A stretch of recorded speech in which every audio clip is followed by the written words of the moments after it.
Hey Will, thank you so much for coming on today. I am extremely excited to talk to you, and particularly wanted to have this conversation now as we are wrapping up Plastic Free July. And even with all of our efforts that we've done at Rêve En Vert for the last month, you still, or at least I feel like we still haven't even, gotten deep enough into the plastic problem at all.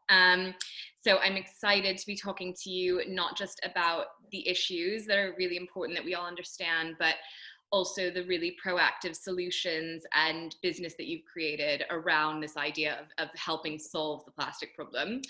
So I would love for you to just give our audience a little bit of a background into who you are and what you do. I mean, Will has started an amazing brand called Ocean Bottle, and they are trying to tackle plastic pollution by creating really phenomenal reusable water bottles with kind of a special story, which I'll let you talk about, Will. But if you want to just give a little bit of your journey here to date, that would be awesome for context. Well, firstly, thank you so much for having me on the podcast, Cora.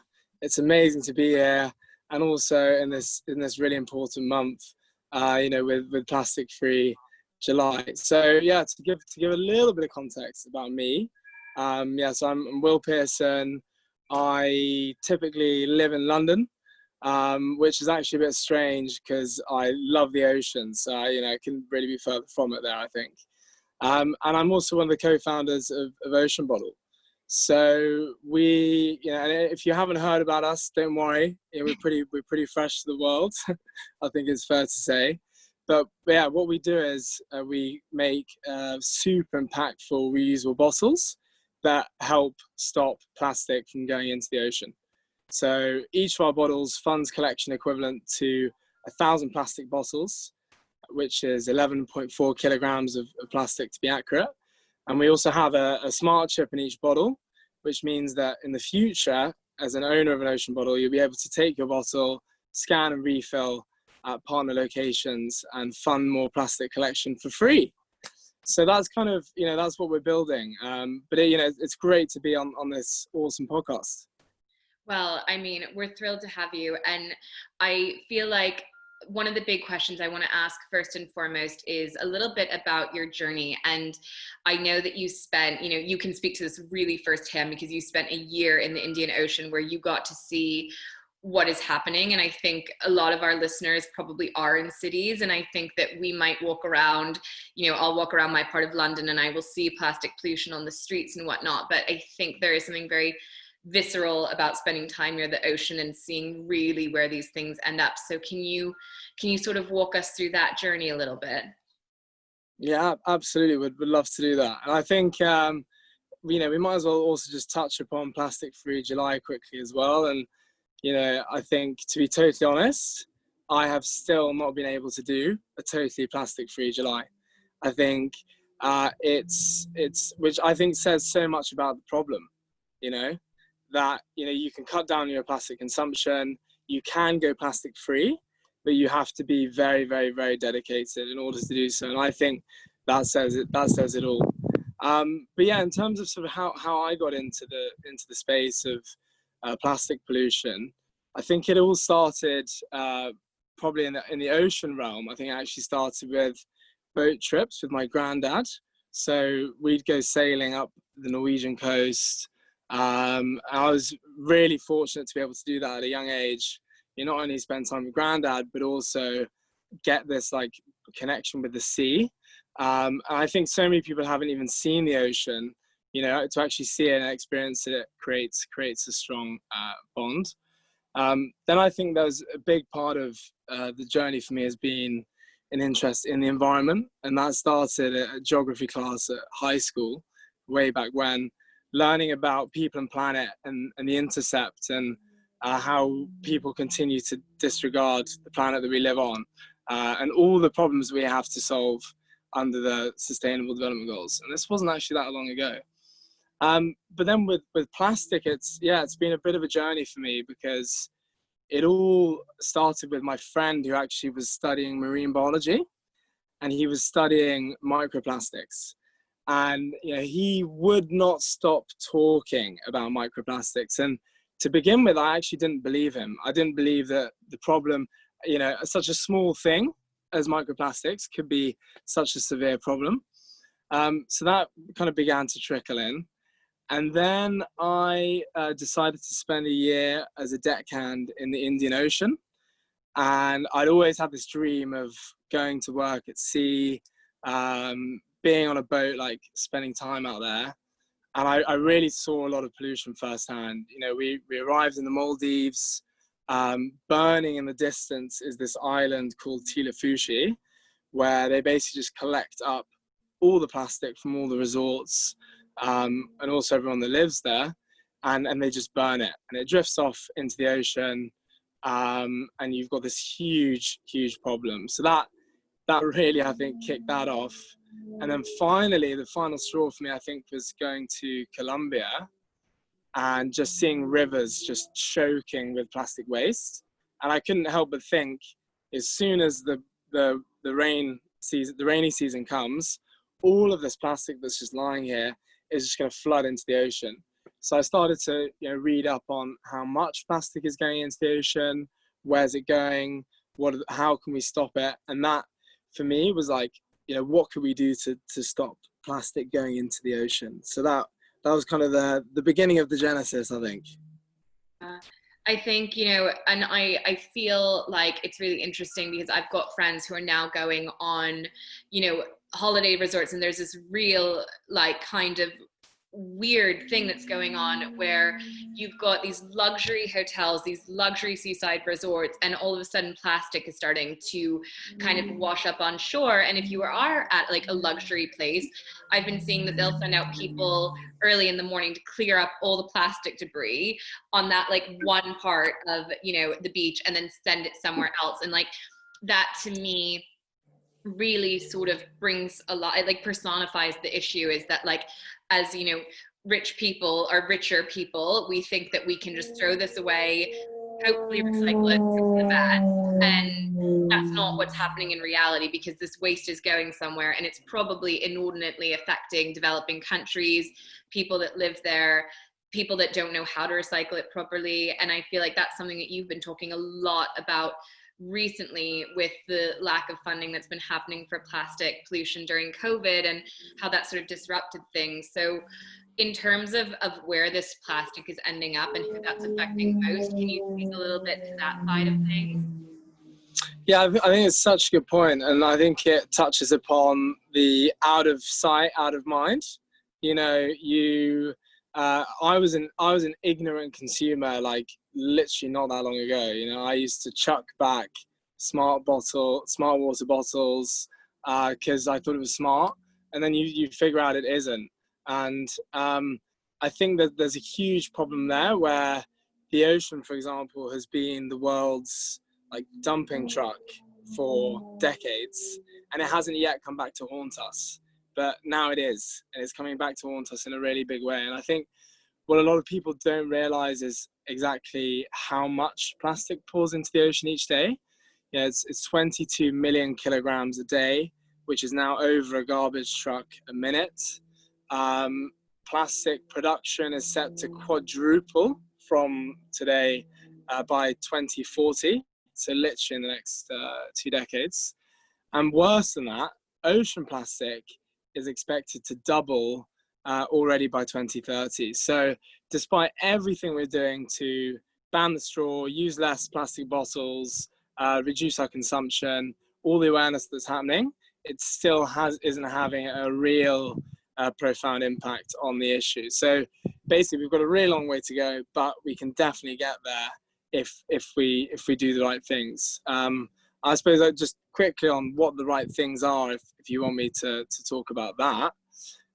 You know, we have this huge overproduction of single-use plastics.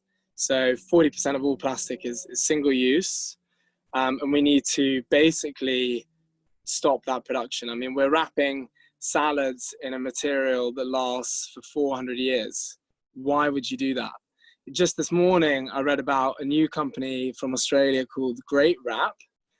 They make cling film from cellulose, and it literally degrades within like a month. So it's like throwing a leaf into your garbage. and it will do, you know, no harm to the environment, which is incredible. So you've got that sort of on the single-use plastic side. There's a huge overproduction that we need to stop. And then on the collection side, you know, what are we doing with our plastic? We need to basically ensure that it's collected, particularly in impoverished coastal areas where there is no recycling or collection infrastructure a lot of the time, and make sure that it does not enter the environment. You know, make sure that this plastic is recycled and kept in the loop, so to speak. So you've kind of got both sides of the issue. And I feel like some of the things that I've recently learned that is terrifying, and also when I tell people that I know it is the thing that terrifies them the most, is when they think they're doing the good thing and they're recycling, so little of what we recycle ever actually gets recycled. So what's up with that? How is that? What's happening there, and how is that falling down? Yeah, I mean, with recycling, you probably don't quote me on this, but you know, we've basically been sold a big lie. And what we thought we were doing for the environment, oh great, you put that in the recycling. If it's a non-recyclable, it's not going to get recycled. So if anything that goes into the recycling is contaminated, or ultimately you've got, I'm getting very technical now and I'll try and keep it simple, but you know, you've got material recovery facilities that take out the valuable trash, the cans, the cardboard and so on. And then the rest of it gets shipped to all corners of the world as non-recyclable waste. So there's a huge fundamental problem to fix with recycling, that products are recyclable. Like we need to close the loop. Like we need to have long-term products. And if they're not recyclable, they need to be compostable. It's that simple. And I think we can solve a lot of problems that way. And I feel like a lot of people, you know, and I want to get into this idea of what we can do as consumers and individuals, because this seems so big. But first, I just want to make sure that we're kind of educating people as to how massive the problem actually is. And I think that we need to touch upon that idea of microplastics. So we talk a lot about microplastics at REV because they're in a lot of our clothing. So anything that is plastic based in clothing, nylon, rayon, polyester, all of these things, whenever you wash them, they're releasing microplastics. And we are very keen to educate people on that side of things. But you know, when things break down that aren't necessarily fashion, can you talk about what is happening there, how small these plastics are, and also for people that maybe, you know, this seems like a very big, kind of almost out there problem, how microplastics are getting back into the food chain and really getting back into us, because this to me is one of the most devastating and frightening things, is that plastics are now ending up in wildlife and in us. And I think that we all need to be like really aware of what's happening there. I mean, it's a really, really great question, Cora, and it's you know, it's a scary topic that still we don't know enough about, and they're continuing to find out.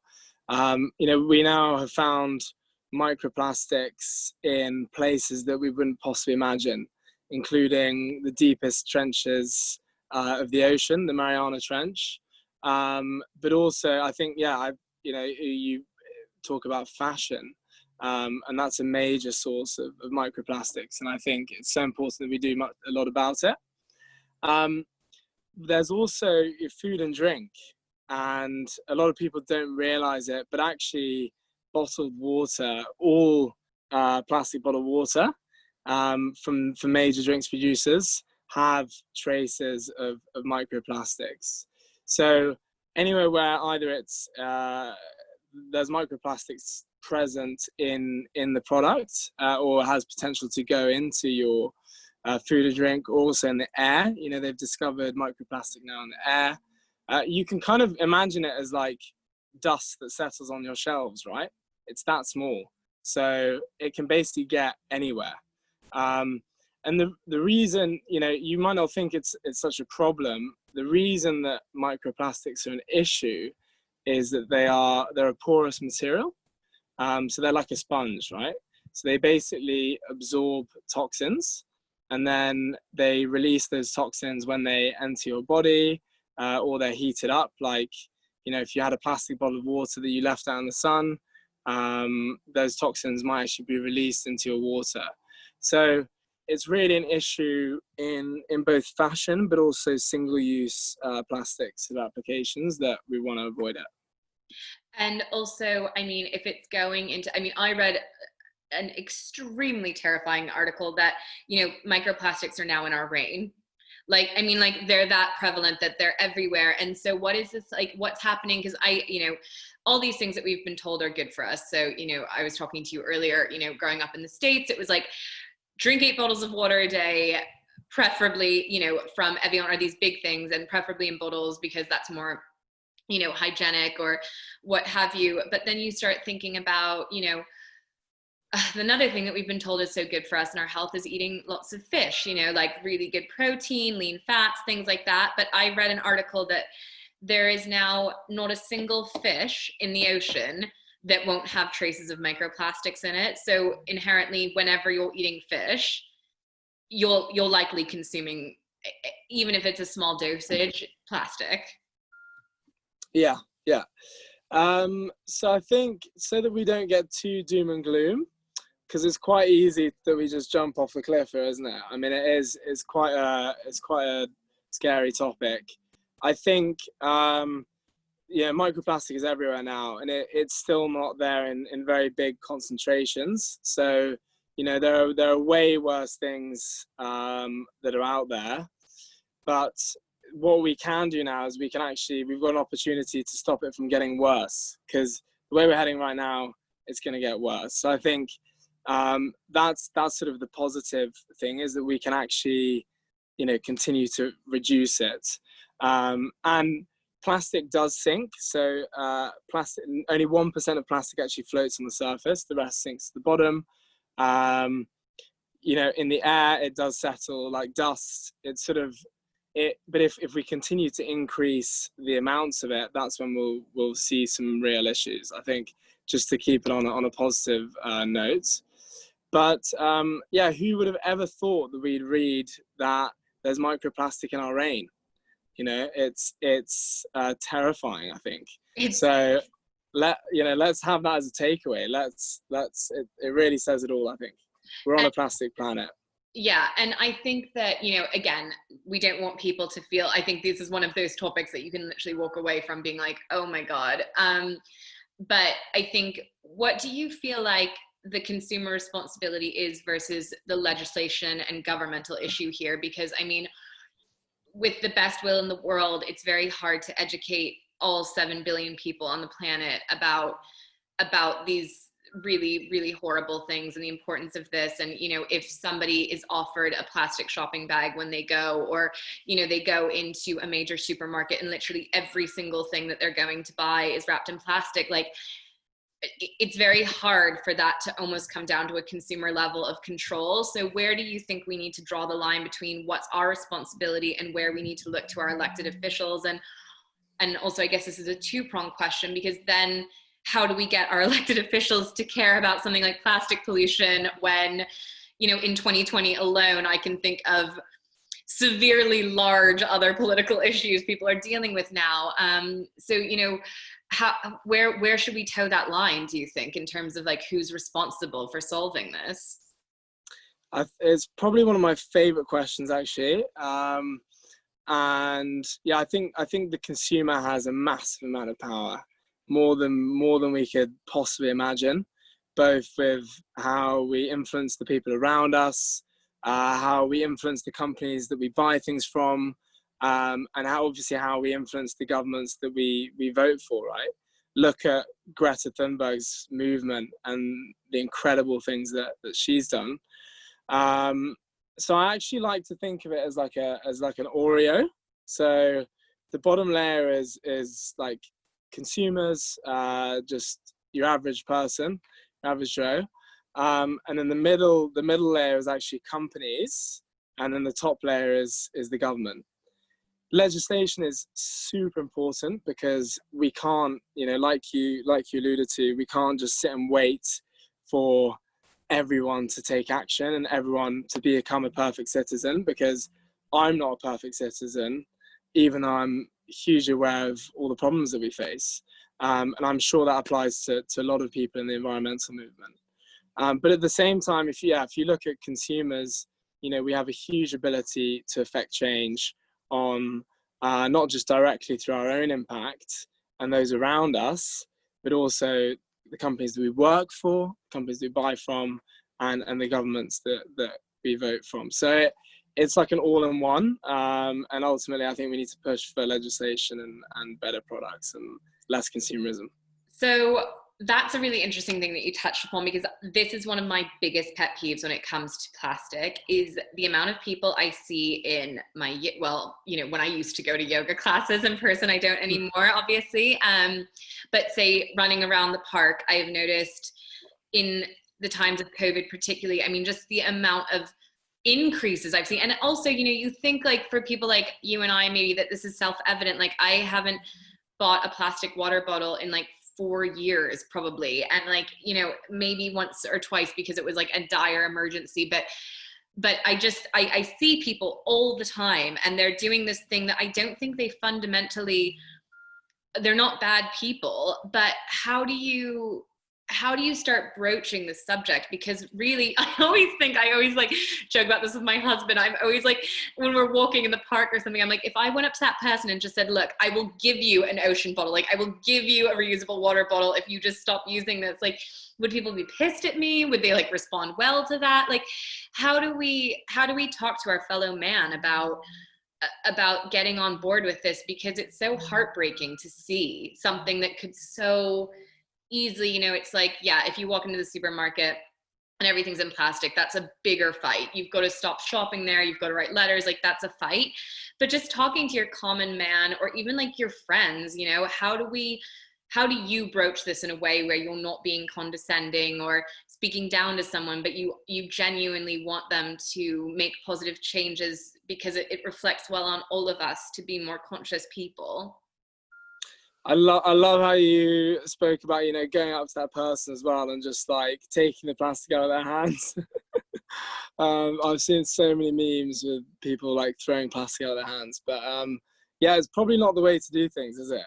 And I don't know, I find it difficult. I think I try to talk about what I do rather than what they should do, just to not be preachy. I think as a company, our head of marketing is super focused about us, not being preachy, and rather us being like a gateway drug to environmentalism. So come and join us. You don't have to be perfect, but you get involved, make an impact, and change for the better.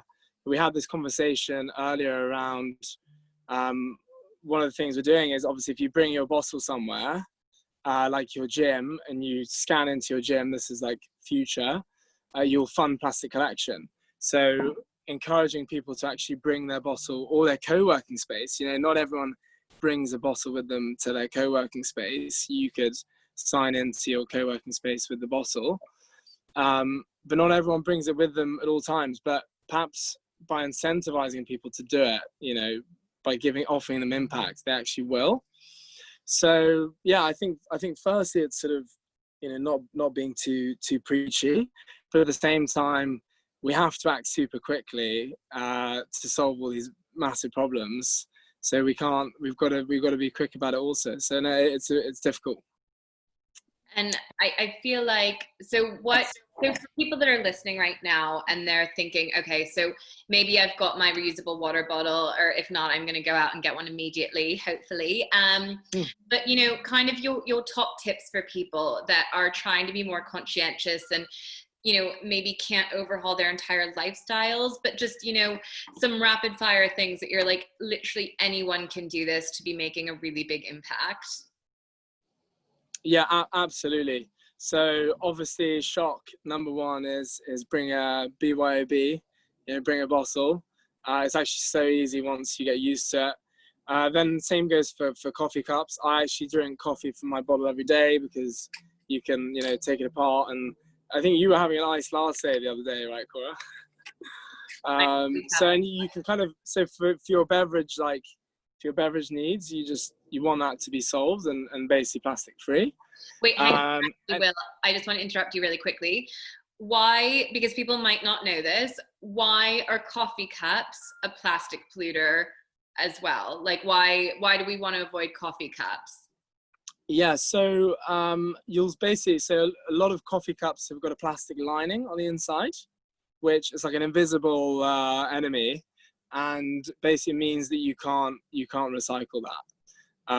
And they obviously also often have a plastic lid.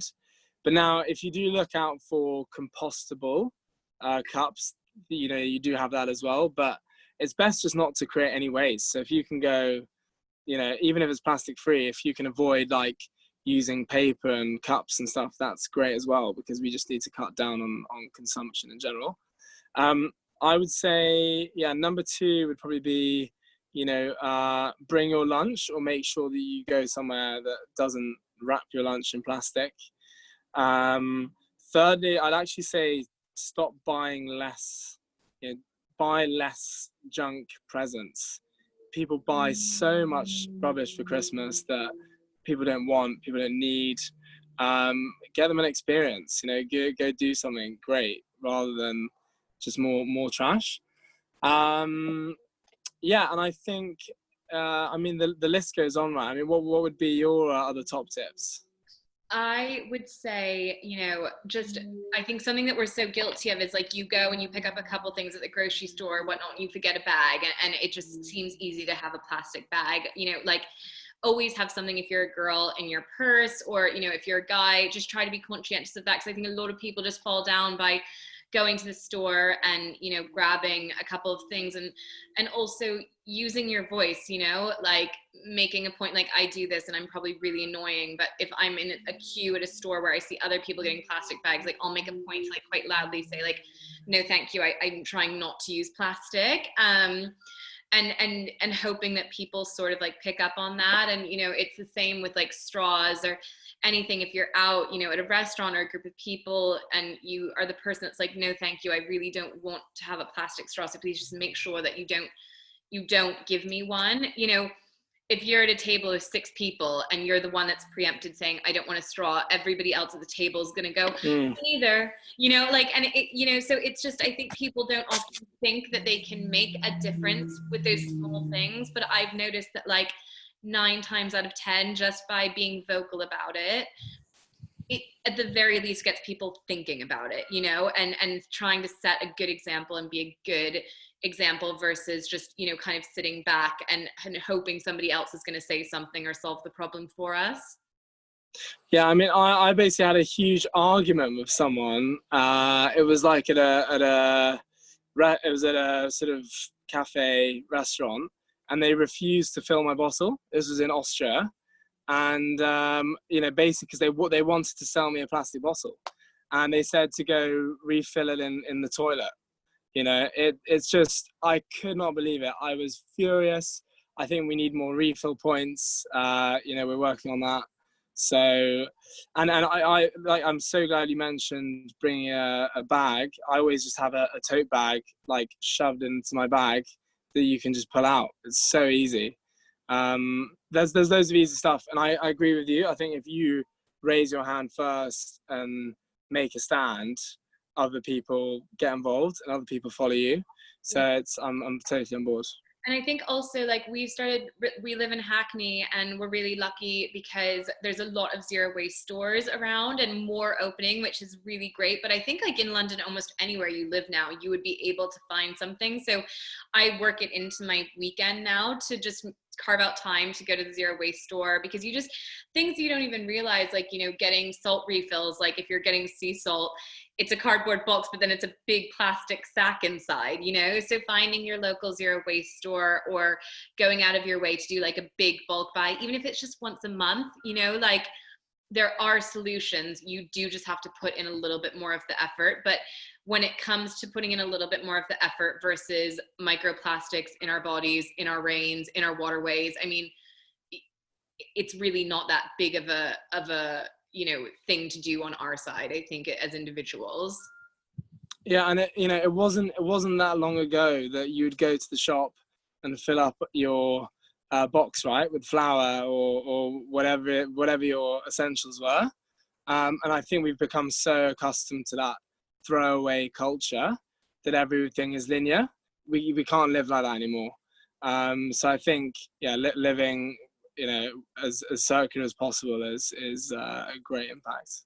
And one kind of getting into my final questions is that it seems like COVID has set us back a little. I feel like I've seen more plastic pollution, more people saying no to using like refillable bottles, reusable cups. Like my local cafe wouldn't accept my Keep cup when I went there a couple of weeks ago because they said it wasn't hygienic.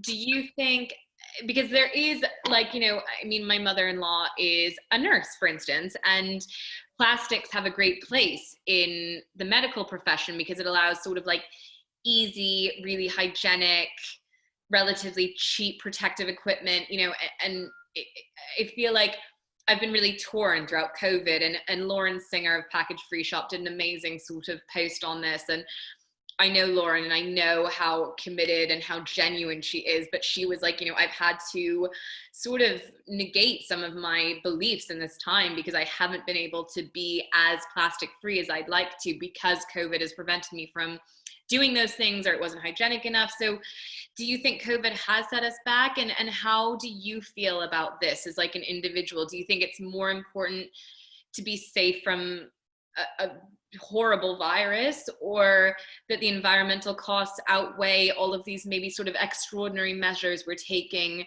in the name of like health that maybe in the long term are going to impact our health even more adversely? Like, it's quite complicated. I think it's set us back in the short term. There's definitely been a spike in plastic consumption for PPE. And actually, speaking of PPE, we know a company who's recently made the first ever plastic-free face mask, like visor. So it's fully biodegradable, and it just has like a paper headband around the top. So there's all these amazing new materials out there that mean that we can go plastic-free. It's just about putting them into use.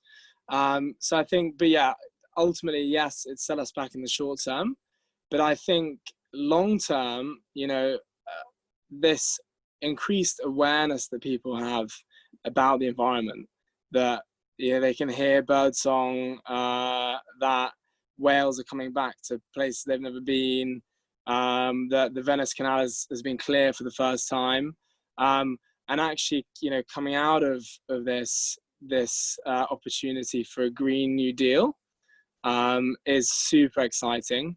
And I think it's really given an opportunity. They're calling it the Great Pause, right? Like the Great Reset. And I think it really has created a lot of opportunity for people to rethink how they live, as the sort of super fast-paced, consumeristic lifestyles that many people do. So I think the long-term effects will be positive. I'm absolutely sure of that.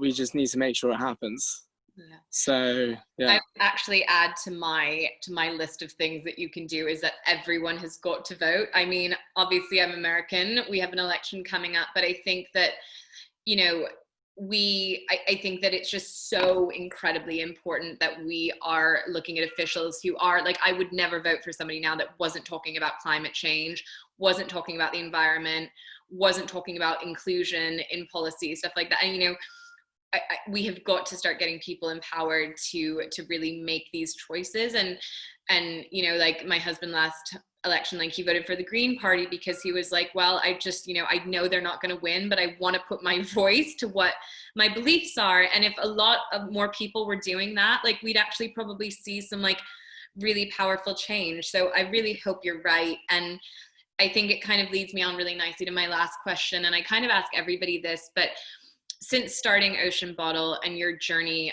you've always kind of, it sounds like, been a sustainably minded person, and you've probably always lived your life quite consciously. But how have things evolved for you where your priorities or your day-to-day have been impacted to be more sustainable since you kind of started your company? Like, how have your personal habits sort of shifted, and with that, have the people in your life sort of shifted? Or I kind of like getting behind the scenes with people of how these incredible companies have impacted them personally. Yeah, it's such a lovely question to end on. Yeah, I think it hasn't been that long of a journey. I mean, we only started 2018 and launched January 2019 on the pre-order campaign, and then started shipping products last September. But yeah, I mean, it's impacted me tremendously. Yeah, I think firstly how much I've learned about plastic, and walking into the space being quite naive about it, almost thinking we're going to solve this in 2 seconds flat, and realizing there's more to it, and there's a lot of amazing people doing amazing stuff. So I think it makes you more humble. But yeah, I mean, in terms of how I've changed as a person, definitely. You know, there's absolutely no way that I'd buy a plastic bottle. It's just a code of conduct now. You can kind of enter like a code of conduct. You know, it's like it's a pretty simple decision. It's like yes, no, for those binary choices. And you know, the team that I surround myself with they continue to inspire us every day, because they come with new insights. They come with their passions for the environment, and from all different corners. So I think that's been really incredible. But I think it's been a constant evolution for me, and yeah, I look forward to it's also been a balance of like finding the time. Yeah, it's been a whirlwind year, so absolutely. Well, thank you so much, Will. I can't think of a better conversation to be ending sort of our dedication to Plastic Free July with. And all I can say is that this isn't the end. Actually, that was a misphrase, because I think it's the beginning of the end, Cora. It's the beginning of the end. Opposite. Plastic. Well, thank you so much, Will, and I'm sure we'll speak to you soon. Yeah, thank you so much for your time, and thanks for this great podcast. Thanks.